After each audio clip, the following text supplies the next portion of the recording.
esta hora saludamos con Pavel Muñoz, asambleísta de Alianza País. Buenos días, Pavel, gracias por estar aquí.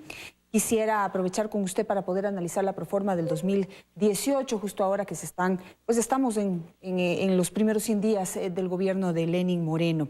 El monto total de la proforma para el 2018 es 36.818 millones de dólares. Me preparé para esta entrevista y consulté con algunos analistas económicos y tengo las siguientes preguntas para usted. En materia de impuestos, el SRI observó que en el año 2017, frente a los ingresos del año 2016, crecieron en un 6,9%. Esto principalmente debido a los impuestos a la renta, salida de divisas, ICE y otros. Pero los gastos, si bien hay este incremento en los ingresos, los gastos también presentan un incremento. Y quisiera consultarle por qué lo hicieron, si ya se comprometieron a bajar los gastos para el próximo año para poder empezar esta línea de austeridad que el país necesita. La proforma presenta un aumento del 8% en los gastos. Janet, buenos días a la ciudadanía. Una pequeña corrección, es la proforma del 2017. La proforma del 2018 será presentada por el gobierno seguramente a finales de septiembre, inicios de octubre. Esta proforma, siendo del 2017, tiene una característica: lleva ya 8 meses de ejecución y faltan 4. Efectivamente, el monto total asciende a cerca de los 37.000 millones, donde los ingresos tributarios llegan a ser hasta 14.000 millones de dólares. No solo eso, nosotros le hemos preguntado al Servicio de Rentas Internas que nos confirme si es que ese es un valor sobreestimado o si es que efectivamente es una previsión que la van a poder cumplir. Y ellos nos han dicho que efectivamente la van a poder cumplir. ¿Por qué, Janet? Porque por al menos 3 motivos. En este momento llevan ya una, recaudación que llega a bordear cerca de los 8.000 millones de dólares. La preocupación estaba dada sobre si ante la eliminación del impuesto de los 2 puntos del IVA, que básicamente significan unos 1.000 millones de dólares, y la, eliminación de las salvaguardias, efectivamente el ritmo de crecimiento de la recaudación iba a sostenerse para llegar a la meta que ellos han planteado. Insisto que nos han contestado que sí. Así que no tenemos por qué dudar de esa cifra. Respecto a los gastos... Pero una aclaración en torno al tema de impuestos. ¿En base a qué están calculando eso? Porque los ingresos en el segundo semestre normalmente por concepto de impuestos bajan, no suben. Pero en diciembre crecen. Pero usted lo refleja el próximo año, ¿no? Usted me está hablando de la proforma del 2017. Hay un elemento... Para la proforma del 2018, entonces usted verá reflejado el incremento en esos impuestos que se recaudan en diciembre, que es un mes que se gasta mucho. Hay un elemento, Janet, y es que nosotros como Asamblea Nacional no ponemos ninguna cifra. Las cifras las pone el Gobierno Nacional y lo que hace la Asamblea Nacional es verificar la existencia y el cumplimiento de al menos algunas disposiciones. Número 1, que las preasignaciones de ley estén dadas, es decir, para salud, para educación, para GATS, gobiernos autónomos centralizados. Número 2, una regla fiscal que es muy importante, que los ingresos permanentes permitan cubrir los gastos permanentes, y ahí hay un excedente incluso superior a los 1.000 millones de dólares. Número 3, que no se supere el techo de endeudamiento. Así que respecto a las cifras de cómo las calcularon, qué presupuesto están tomando, básicamente esas las debería contestar el gobierno porque es quien ha enviado las cifras. Pero insistirle en que el Servicio de Rentas Internas nos ha dicho que su meta de recaudación mensual se ha ido cumpliendo y que ellos estiman que efectivamente los 14.000 millones lo van a cumplir. Tienen 2 datos adicionales que para ellos son significativos. De enero a julio de este año es el mayor crecimiento interanual de los últimos 4 años, ha crecido en 10,8%. Y otro dato que es importante es que en los últimos 4 meses de recaudación el crecimiento interanual es mayor al 12%. Entonces ahí incluso tenemos un signo de recuperación económica. Evidentemente sabrá que yo discrepo con la entrevista anterior por cómo se ve, la economía. Yo creo que es una economía que está al servicio de la sociedad, al servicio de los sectores privados, y hay que saber utilizarla. Usted me preguntaba respecto a los gastos. Ahí se ha satanizado mucho también cerca de 9.000 millones de dólares que están destinados al pago de personal. Pero, Janet, hay que decirle a la gente que de esos 8.000 millones de dólares, el 87% está compuesto en un gasto para maestros, para profesores, para personal de policía, personal militar y jueces. Con lo cual, esta idea de una burocracia, desmesurada y una burocracia no útil, ¿no es cierto?, no es tal. Si usted también considera datos, por ejemplo, de la Organización Internacional del Trabajo, sigue dando al Ecuador como una economía donde de cada 10 empleos que se generan, 9 están generados en el sector privado y solo 1 en el sector público. Así que ahí tiene usted un tema de gasto. ¿Por qué no ha sido más agresivo el gobierno en disminuir sus gastos? Se está presentando, entiendo que la próxima semana o esta semana, no sé si al final de la semana, algunos temas de austeridad. Yo creo que eso es sano, siempre y cuando la austeridad no caiga en el otro extremo que puede ser muy complicado, Janet, porque cuando uno deja de invertir, uno genera un frenazo en la economía que hace que toda la economía, digamos, se desbarate. A ver, pero explíqueme una cosa. Si se ha aumentado un 8% los gastos en medio de una necesidad de reducirlos, ¿cómo lo van a financiar? Porque, bueno, si bien usted dice que el 87% están en maestros, fuerza pública y demás funcionarios públicos que de alguna manera se dedican al servicio de la gente y pues creo que se justificaría desde esa medida, pero ¿con qué les van a pagar? Con los ingresos permanentes que, insisto, son más altos que los gastos permanentes. Esta era una regla fiscal muy importante que apareció en la Constitución de 2008 y que se recoge en el Código Orgánico de Planificación y Finanzas Públicas. Para que usted tenga una idea, pero fundamentalmente la ciudadanía. Lo que yo tengo en ingresos permanentes que vienen, por ejemplo, de la línea de los tributos, debe permitirme cubrir la línea de los gastos permanentes que viene, por ejemplo, del pago de personal. Esta debería ser siempre superavitaria, es decir, debería haber ahí un superávit. Y en este momento se registra un superávit en esa cuenta, que son cerca de 1.100 millones de dólares. Por otro lado, usted tiene ingresos no permanentes, como los que provienen del petróleo, que le permiten financiar a usted gasto no permanente, por ejemplo, el tema de las inversiones. Aquí es donde se genera un déficit, Janet. Pero como a usted le sobraron 1.100 millones de dólares de los ingresos permanentes, puede volcarlos acá y ahí disminuye el déficit. Por eso el déficit de esta proforma es de 4.7% respecto al PIB, un punto porcentual menor al del año anterior.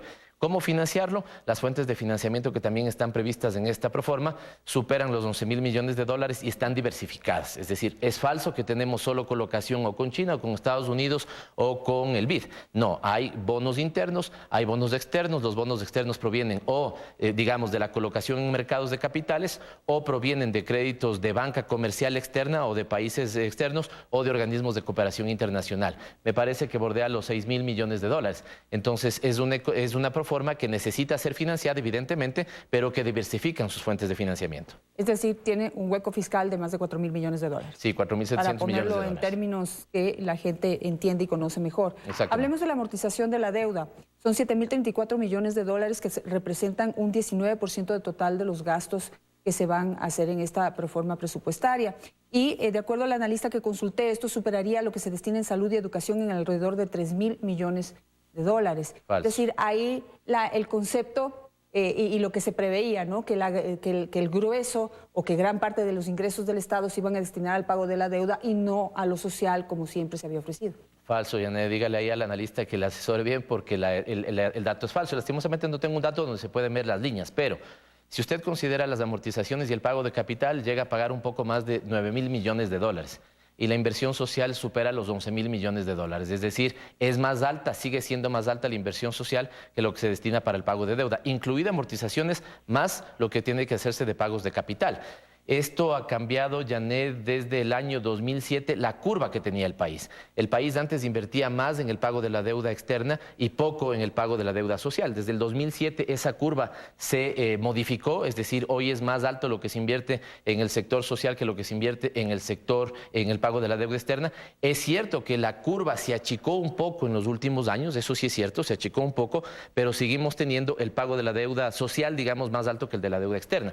Si considera otro dato, que es un valor agregado que nosotros como comisión hemos planteado en el análisis de esta propuesta, el Ecuador es firmante de los Objetivos de Desarrollo Sostenible.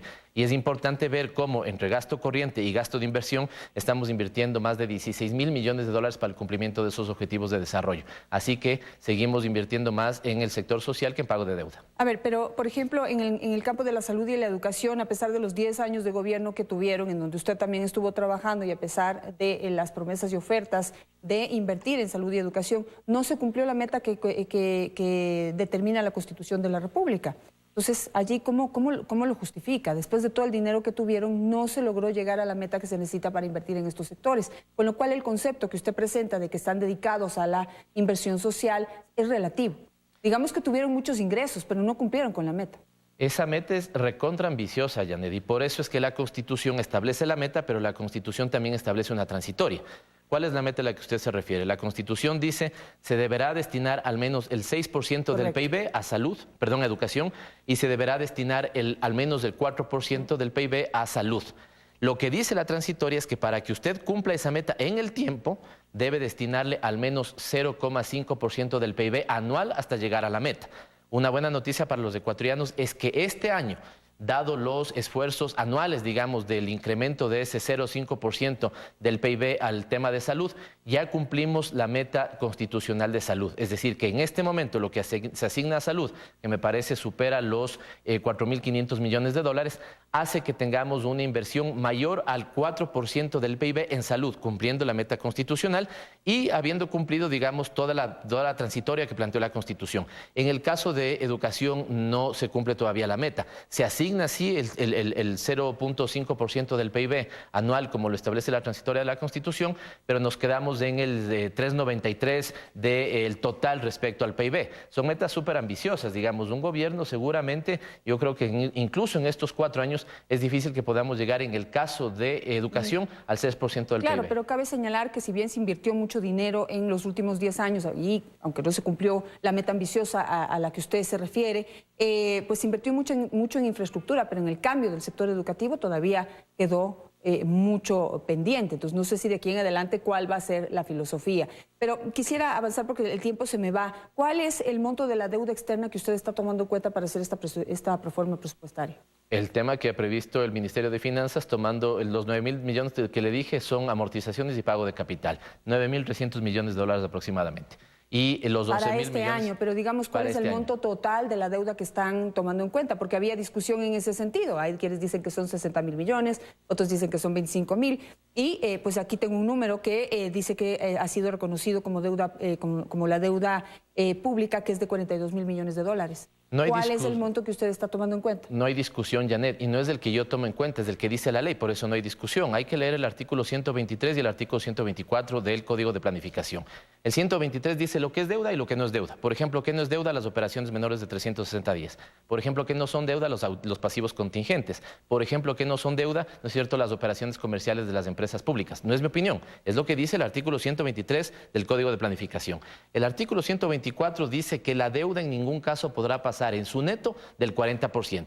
Pero es importante leer la normativa completa, Janet. Por eso hay que leer el artículo 135 del reglamento de esa ley que determina cómo se calcula esa deuda. Y ahí, tomando las recomendaciones del Fondo Monetario Internacional, la ley y el reglamento dice que se consolida, que es la deuda consolidada. Y la deuda consolidada llega en este momento al 29,6% del Producto Interno Bruto.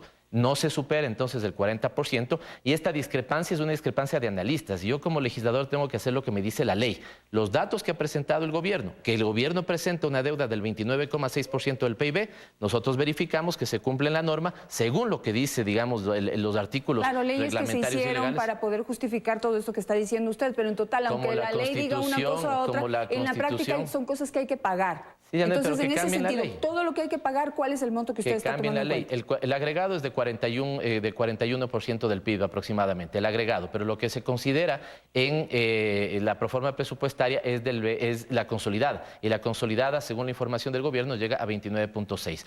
La agregada... ¿Cuántos millones son?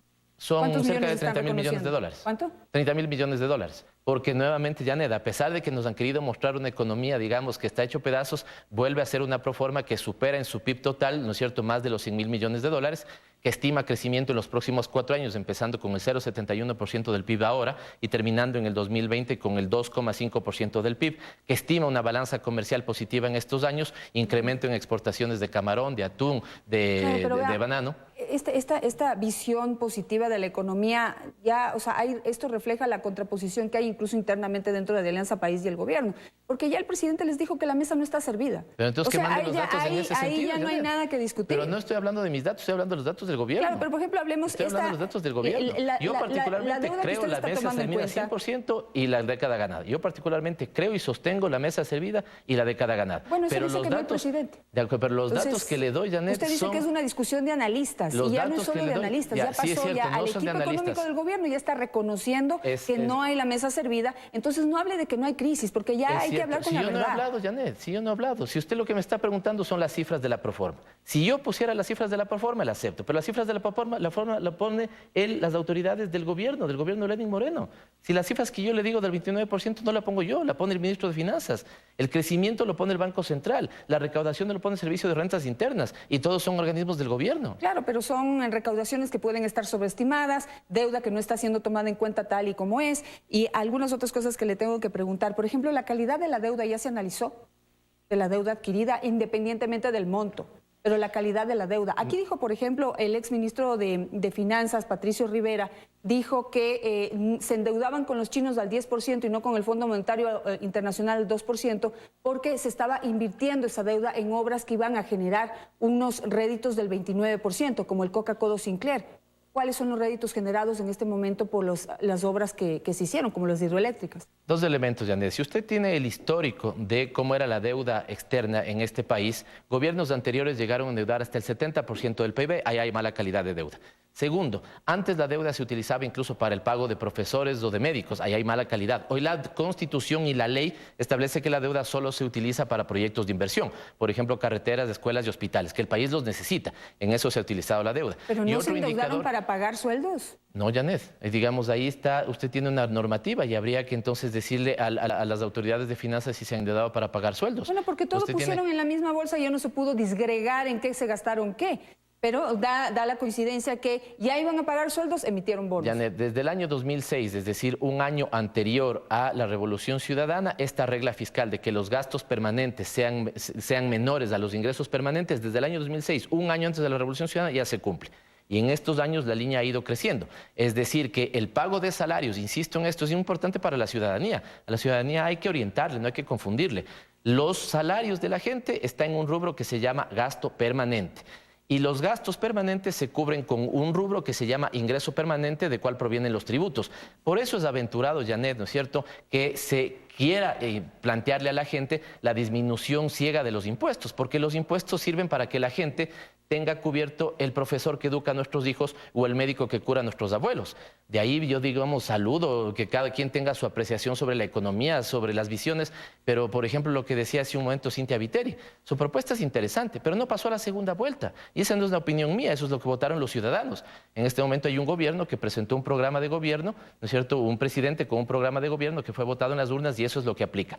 Por eso es que las cifras que usted me pregunta, si hay alguna pregunta específica, particular de cómo fueron calculadas, de si le sumaron esto o le quitaron esto, habría que preguntarle al Ministerio de Finanzas o a las autoridades económicas, que son los que elaboran la proforma. Claro, pero ya viendo los resultados en la práctica de lo que se hizo en estos últimos 10 años y que necesita un cambio para poder generar realmente un dinamismo en la economía de aquí en adelante, pues deja mucho que desear. Por ejemplo, la inversión pública que supuestamente iba a generar un crecimiento del PIB que se iba a disparar, no se logró. El PIB creció, bajó, creció, bajó, creció, bajó, creció y ahora está a la baja otra vez. Janet, tomemos el promedio. En América Latina, no son datos míos, son de la CEPAL, en América Latina en los últimos 10 años, América Latina en su conjunto invirtió cerca del 4.5% del PIB en inversión pública. El Ecuador llegó a una inversión del 11% del PIB en su inversión pública. Por eso le pregunto sobre la calidad. ¿Dónde se ve reflejado esto en la calidad? En el promedio de América Latina, el Ecuador creció más en los últimos 10 años que el promedio de América Latina. No son datos míos, son de la CEPAL, Janet. Y datos también de la CEPAL establecen que la calidad de eso significaron dos cosas fundamentales. Cerca de 2 millones de ecuatorianos salieron de la pobreza y el Ecuador estuvo entre los 3 países que más rápido disminuyó la brecha de desigualdad. Son datos de la CEPAL, eso es calidad del crecimiento. Pero lo que todavía falta hacer las conclusiones, pues ya los análisis siguen, porque las cifras siguen botando resultados. Del 1,5 millones, que es lo que yo tengo, no 2 millones de personas que salieron de la pobreza, ¿cuántas regresaron? 1,5 millones o 2 millones según el indicador de pobreza que tome, porque se cayeron en todos, necesidades básicas, ingreso, consumo y multidimensional. Tomemos los 2 millones que usted dice, ¿cuántas regresaron a la pobreza? En este momento hay que hacer esos análisis, no se ha hecho ese análisis, ya, de acuerdo, pero le doy el dato del Banco Mundial. Es que hay que tomar los datos actuales, ¿Quiere que le dé el dato del Banco Mundial de hace 2 años? De cada 100 ecuatorianos, 51 mejoraron su posición y ninguno cayó. Dato del Banco Mundial. De esos 51, 31 superaron, digamos, la condición de pobreza y 20, ¿no es cierto?, pasaron a la clase media. Y el datos del Banco Mundial, ninguno registra caídas sociales. Pero hay que actualizar el dato, hay que ver cómo está el dato ahora, porque tenemos un incremento del empleo no adecuado, tenemos un incremento del desempleo, entonces allí ya la cifra de cuántos pobres, cuántas personas que llegaron a la clase media volvieron a ser pobres, hay que reflejarlo también. Pero y eso debe tomarlo en cuenta para el manejo económico. Pone un tema muy importante. Es probable que eso hubiera podido pasar. 2 años complicados para Ecuador, América Latina. Es probable que se hayan registrado retrocesos sociales. Por eso es que usted debe tener un Estado cuya capacidad fiscal permita tener un piso de protección para que aquellos que están en esa zona que se llama de vulnerabilidad no caigan fácilmente nuevamente a los segmentos de pobreza. De ahí nuevamente, Janet, que es importante un dato que tenemos hoy día. Del 100% de lo que se recauda, el 49% proviene de los ingresos que son, digamos, regresivos como el IVA, pero el 51% proviene de ingresos redistributivos como el impuesto a la renta. Esa relación no debería alterarse porque esa es una buena noticia para el país. ¿Está tomando en cuenta usted ya todo el monto de la preventa petrolera y lo que dijo el ministro de Hidrocarburos, que no solamente se está pagando con petróleo, que también se tiene que pagar cash, más de 5.000 millones de dólares? Yo y sectores de oposición que están en la mesa le han preguntado eso al ministro. El ministro está por enviar sus respuestas, pero una cosa concreta, Janet. El tema de las ventas anticipadas de petróleo no entra en la proforma. ¿Por qué? Porque la proforma presupuestaria no contempla 4 rubros. Número 1, banca pública. Número 2, seguridad social. Número 3, empresas públicas. Y número 4, gobiernos autónomos descentralizados. Así que eso, y como le dije, lo que es y lo que no es deuda no se registra en el programa. Claro, pero eso está que en los ingresos permanentes, porque ahí también le quisiera preguntar que qué va a pasar si se para la refinería nuevamente. Eso está en ingresos y gastos de las empresas públicas, que no es parte del presupuesto general del Estado. Y respecto al tema de la refinería, también le trasladamos al ministro directamente una apreciación. Usted dijo que la refinería está en problemas. Usted podría advertir que la refinería podría parar. Si para la refinería, usted debería contemplar más recursos en la importación de derivados. Pregunta exacta hecha al ministro de Hidrocarburos. Y el ministro de Hidrocarburos nos dice que de momento no puede estimar él una para de la refinería, ¿no es cierto?, ni de qué tamaño será. Por lo tanto, se sostienen en que sus impuestos, sus importaciones de derivados serán las que están en la proforma. Muchísimas gracias, Pavel, por estar esta mañana con nosotros.